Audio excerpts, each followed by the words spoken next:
June 30th, 1908, 7:15 a.m.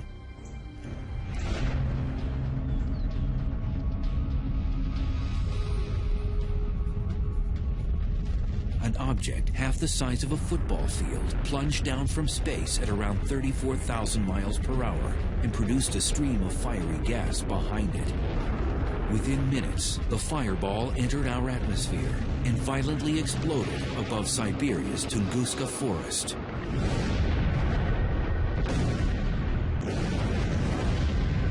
It became the largest explosion on Earth in modern human history. The blast sparked heat waves, which torched 80 million trees in an area over half the size of Rhode Island. Fortunately, no one died as a direct result of the explosion, because it was in a thinly populated area. If that asteroid hit just a few hours later, it would not have hit Siberia, it would have hit over Europe. And if that had exploded midair over any of the major cities of Europe, 1 million people would have died like that. For the last 100 years, the Tunguska explosion has been shrouded in controversy. Today, many scientists agree an asteroid caused the blast. Incredibly, it never even impacted the ground. Rather, it exploded 5 miles above Siberia's frozen ground. A small stony asteroid can't survive the plunge through Earth's atmosphere. When it smacks into the lower atmosphere, doing about 50,000 miles an hour, it's like an egg smashing onto concrete.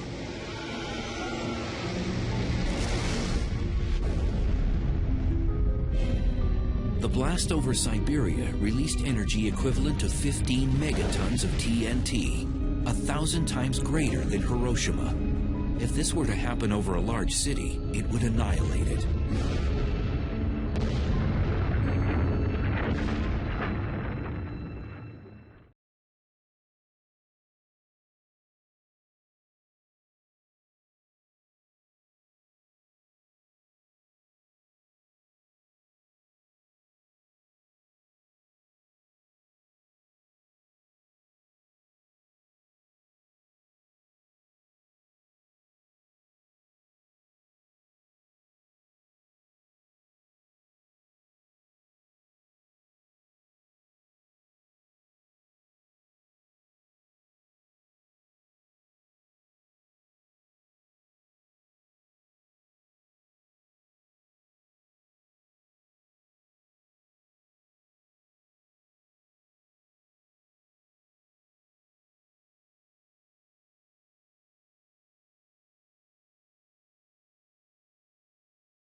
The hard terrain tears at our soft feet. Ichthyostega is a fish out of water. We dodged extinction in a stagnant swamp, only to slam straight into another deadly environment.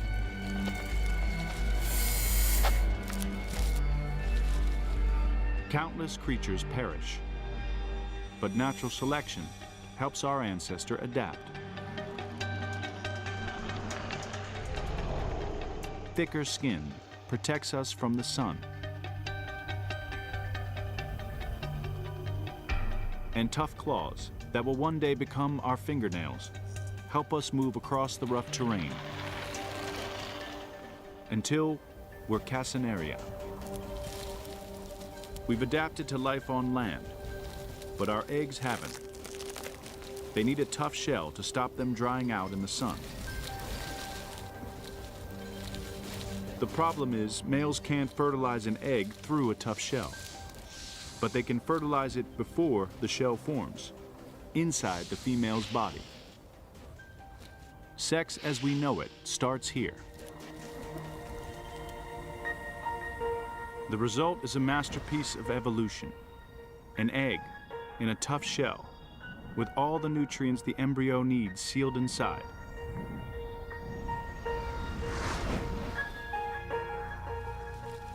Sex is the best way to increase genetic variety and keep our species alive.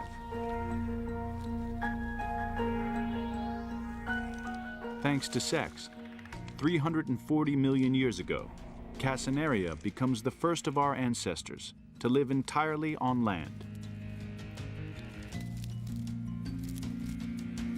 It's a new world, different from anything we've experienced up to now. We breathe air, support our own weight, and wrestle with an onslaught of new smells, sounds, sights. Bombarded with information, our brains evolve. We're smart, and we need to be. From that first creature to set foot on land, millions of species have evolved. More competitors mean less food to go round.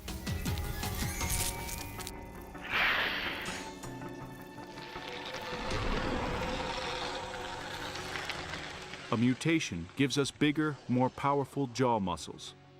It's a critical advantage. We can eat more food, faster.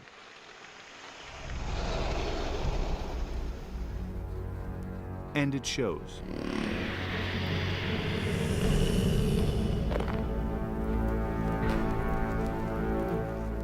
We're Verinops, a slab of pure meat-eating power.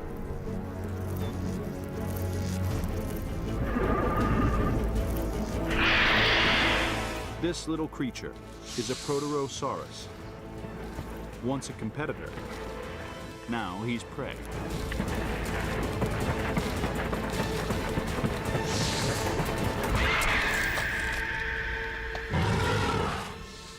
With Verinops for an ancestor, our success seems certain.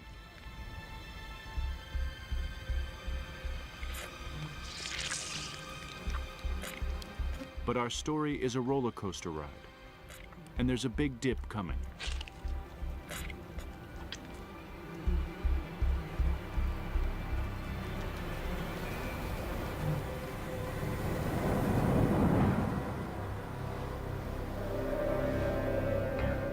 "250 million years ago, thousands of miles away in Siberia, the Earth tears itself apart. A giant plume of magma surges up from deep inside the planet. Molten rock oozes through cracks in the Earth's crust, covering an area the size of the United States under a layer 1,000 feet deep. And it continues for 500,000 years.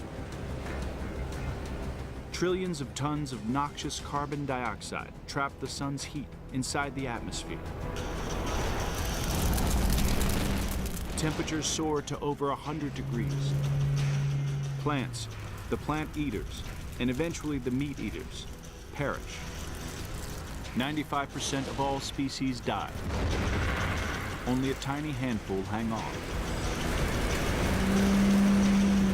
Among them, us, and another species that will one day become the dinosaurs. As the fight for survival winds down, the battle for supremacy begins.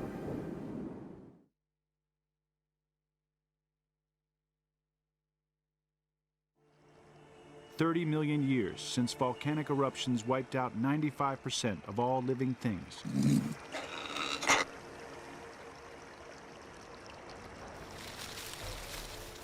When the eruption struck, we looked like a large lizard.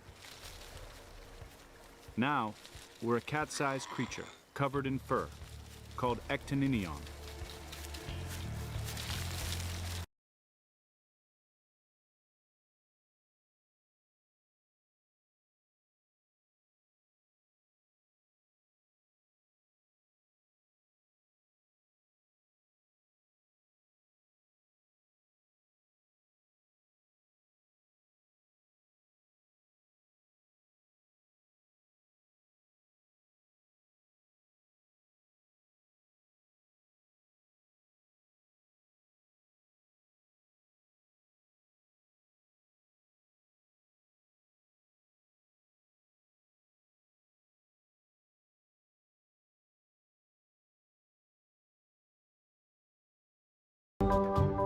The giant link between fish that breathe through water and fish that breathed air has been really hard for us to study and understand. That's partly because the organs that did the work of breathing, either gills or lungs, don't fossilize well. But it's also because until pretty recently, there just haven't been a lot of fossils from that time for us to study. Fish began their transition onto land about 400 million years ago, during the Devonian period. And for a long time, one of the few fossils that experts had to work with was a fish named Eusthenopteron, originally found in Quebec in the 1880s. It lived in shallow, estuary waters around 380 million years ago, and like the famous coelacanth, it was a lobe-finned fish. Instead of having long, delicate fins with lots of joints in them, like you'd see in a goldfish, its fins were shorter and stronger. These hardy limbs could have helped Eusthenopteron move itself along in the shallows as it hunted other fish, but its fins probably weren't strong enough to let it walk on land. Another major find came about in the 1930s, when scientists uncovered Ichthyostega, a meter-long creature found in rocks in Greenland dating back 364 million years. Ichthyostega had a body that was a lot more salamander-like, including a fully developed pelvis, strong limbs, and even fingers. But Ichthyostega still probably dragged itself around with its front legs, a bit like how a mud skipper moves today.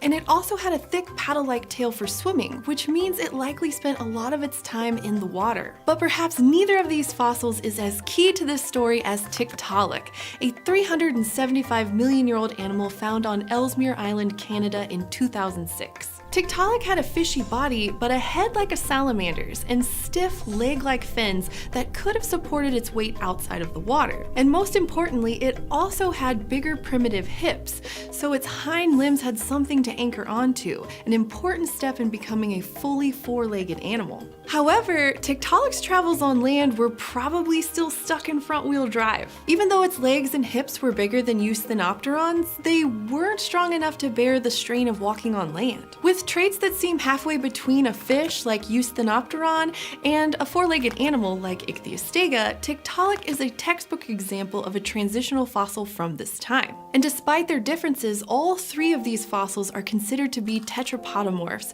a group that includes early four-footed animals and the lobe-finned fish that are closely related to them. Now, one big trick to living on land, of course, is breathing. So how did these animals, which had been adapted for millennia to life underwater, start to breathe air? Well, we know that all three of our friends, Eusthenopteron, Tiktaalik, and Ichthyostega, had gills. Because even though gills themselves don't fossilize very well, the bony arches that support the gills do, and each of these animals had gill arches. But even though they still had gills, that doesn't mean they couldn't breathe air. It turns out the most important clue for when fish started breathing air isn't the absence of gills. Instead, it's the shape and location of a little hole in the skull. This hole can still be found in many fish today. It's the opening of a tube called the spiracular tract that's used to bring water in towards the gills. This feature is really handy because it allows fish to breathe when their mouths are busy eating. And this little skull hole can tell us a lot about when tetrapodomorphs first became able to breathe air. All you have to do is compare where it shows up in the fossils with where it appears in different kinds of modern fish. Now, in most modern fish, the opening of the tract appears on the sides of the face, near the front of the skull, which puts it pretty much right on top of the gills. But there are also fish today that breathe air, and in one of these fish, the bichir from Africa, the hole is bigger and sits on the top of its skull, farther back, kind of like a blowhole. What's more, the opening also sits at an angle, not straight up and down. That's an important clue because this angle creates a more direct path for air to travel to the bichir's lungs. Now compare all of that with the skull openings in tetrapodomorphs. In Eusthenopteron, the spiracular tract opens up near the front of the skull, just like in most water-breathing fish with gills. But the hole is on the top of the skull, not the side, and this way it kind of resembles the bichir, which uses its head hole to breathe air from the surface of the water. So Eusthenopteron was maybe breathing air in addition to water, and since the hole was close to the front of the face, they probably used their gills to handle both. But in both Ichthyostega and Tiktaalik, that hole is much bigger, is closer to the back of the skull, and sits at an angle, just like it does in the bichir. This means the tract in these ancient animals was pointing right to where a primitive set of lungs would have been. It's not the clear-cut evidence that a nice set of fossilized lungs would be, but having a larger passageway that sits closer to where the lungs are in today's lunged fish is a good sign that both Tiktaalik and Ichthyostega had some sort of primitive lungs. As for where these lungs came from, experts think they derived from an organ that many modern fish still have today, a swim bladder. Swim bladders are often filled with air, which fish gulp down to help keep them buoyant, and ancestors of Tiktaalik and Ichthyostega probably had them. The thinking is that among some lobe-finned fish, the swim bladder became bigger and contained more blood vessels, so it became better at putting oxygen into the bloodstream. In time, this organ took on a different function, finding a new use for the air that was already there: breathing. This kind of makes sense. If you look at air-breathing fish today, like the lungfish and the bichir, their swim bladders are split into two and so full of blood vessels that they look basically just like our lungs do. But why would any fish, modern or fossil, bother with breathing air when there's all that lovely water around?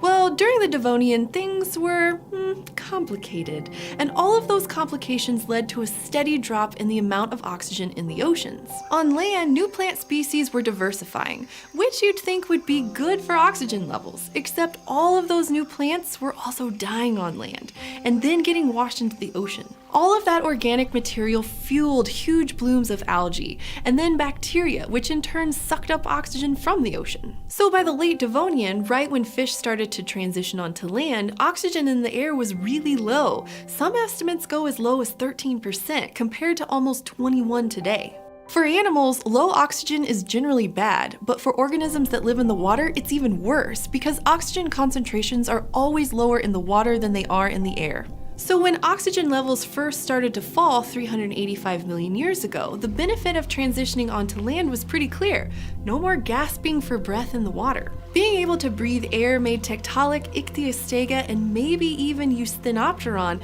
more energetic and better able to hunt their food. And these first air breathers eventually gave rise to the true tetrapods, the first vertebrates to live on dry land full time. Eventually they lost their gills, and by the time the Devonian period had ended and the Carboniferous was underway, they had also lost their sporacular tracts and started using a totally different kind of skull hole for breathing, called nostrils. But those lobe-finned fish that were our ancestors weren't the only fish that figured out how to breathe air. Today there are lungfish, mudskippers, bowfin, and bichir. They're not direct descendants of the likes of Tiktaalik. Instead, they each acquired the ability independently at different times. It just goes to show you that breathing air has turned out to be very convenient for a lot of us over time. So remember, for all the breaths that you're taking today and the way that you're taking them, you owe your fishy ancestors a debt of thanks.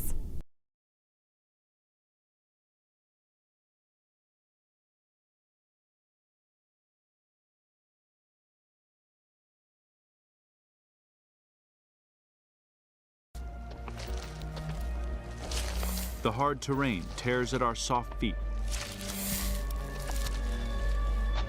Ichthyostega is a fish out of water. We dodged extinction in a stagnant swamp, only to slam straight into another deadly environment.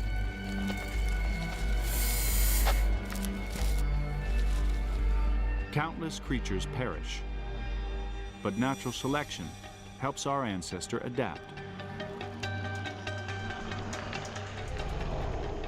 Thicker skin protects us from the sun.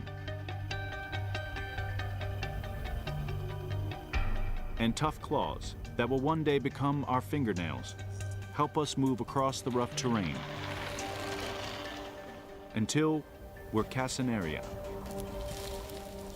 We've adapted to life on land, but our eggs haven't.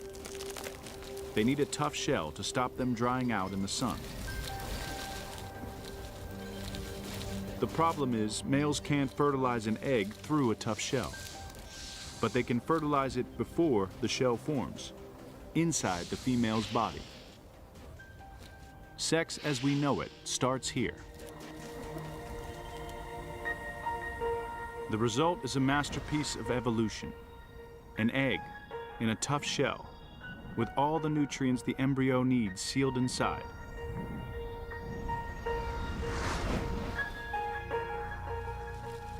Sex is the best way to increase genetic variety and keep our species alive. Thanks to sex, 340 million years ago, Casenaria becomes the first of our ancestors to live entirely on land. It's a new world, different from anything we've experienced up to now.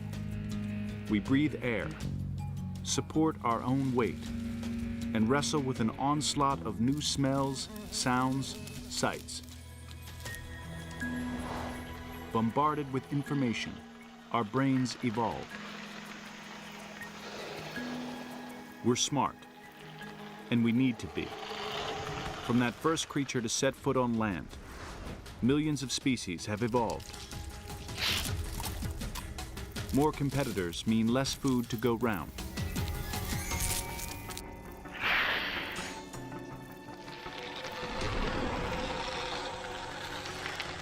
A mutation gives us bigger, more powerful jaw muscles. It's a critical advantage. We can eat more food, faster.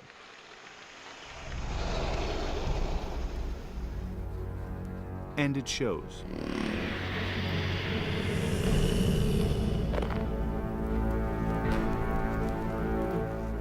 We're Verinops, a slab of pure meat-eating power.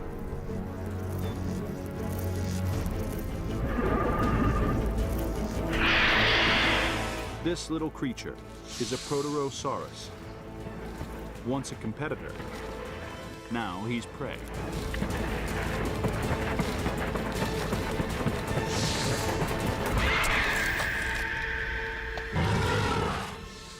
With Verinops for an ancestor, our success seems certain.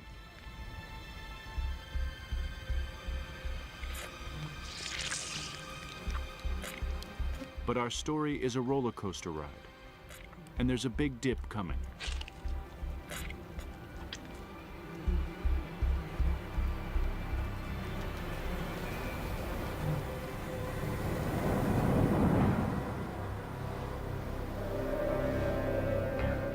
"250 million years ago, thousands of miles away in Siberia, the Earth tears itself apart. A giant plume of magma surges up from deep inside the planet.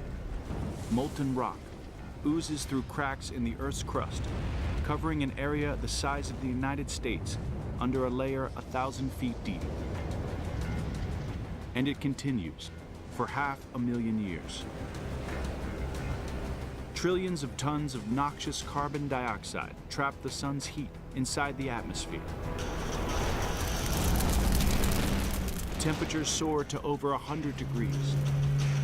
Plants, the plant eaters, and eventually the meat eaters, perish.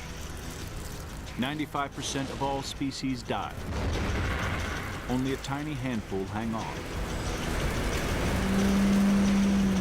Among them, us, and another species that will one day become the dinosaurs.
Small lizards, birds and insects are the normal quarry.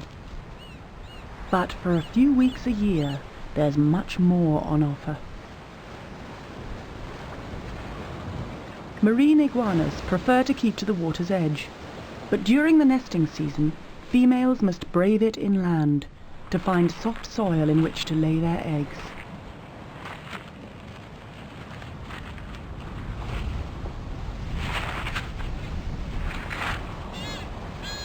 But she must go carefully. The hawk patiently waits to see if she drops her guard.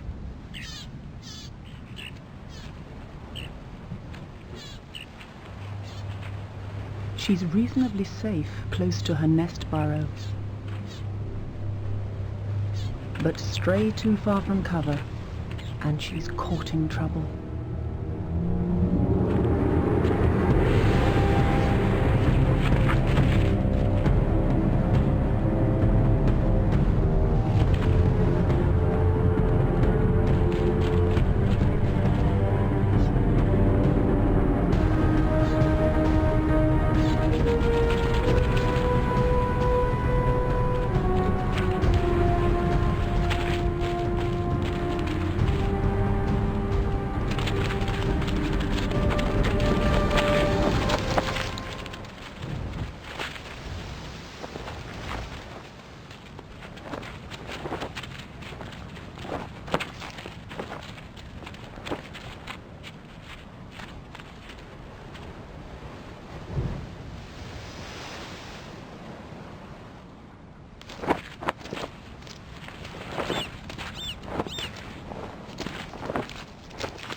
Our understanding of octopus intelligence took another leap forward when in Indonesia in 2009, researchers reported a veined octopus doing something truly remarkable.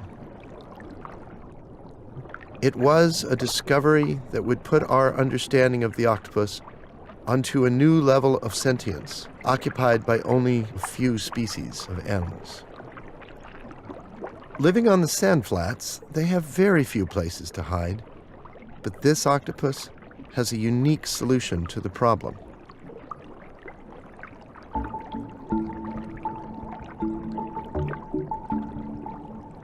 It carries half a coconut shell with it.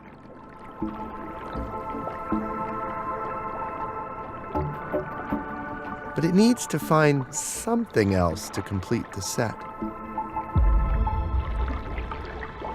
2 coconut halves. A perfect shelter.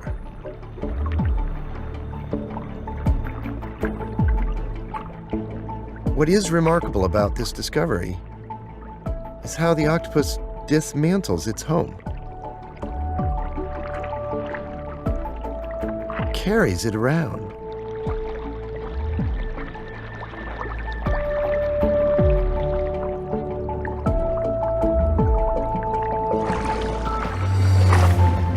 uses it to hide and to ambush prey.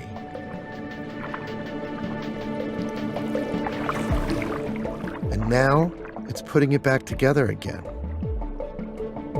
This octopus is thinking ahead. This is real flexibility. The octopus has to anticipate to carry that awkward object around, and then correctly assemble the separate parts to create a single functioning tool. And less than 1% of all animals have ever been seen to use tools.